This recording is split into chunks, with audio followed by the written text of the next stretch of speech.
at a map and noticed this tiny country called Bhutan and thought, how does it even survive between two of the most powerful nations on Earth, China and India? It's not just small, it's surrounded. So why hasn't it been taken over? And why does Bhutan still exist? This is the story of how Bhutan survives between China and India, and the answer is way more fascinating than you might think. First off, Bhutan has fewer than 1 million people, so how has it survived? It all starts with geography.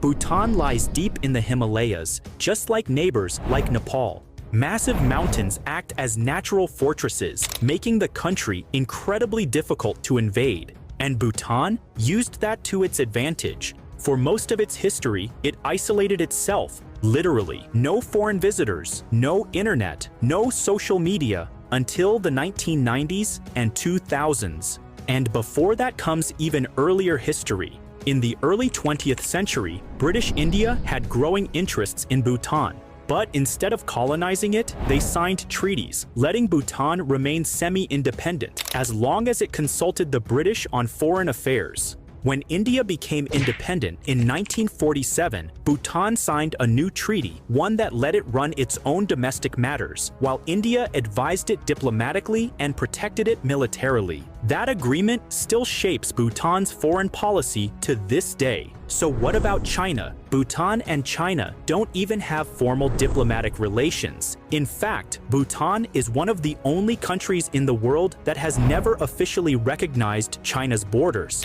Why? Because there's a border dispute. China claims part of northern Bhutan and even built roads into disputed areas in recent years. This makes India very nervous, especially after the 2017 Doklam standoff, when Indian and Chinese troops nearly clashed on Bhutanese territory. Since then, India has doubled down on helping Bhutan, including security, roads, and trade. So, how does Bhutan survive near China? By staying extremely close to India for protection and economic support, while avoiding conflict with China. Basically, India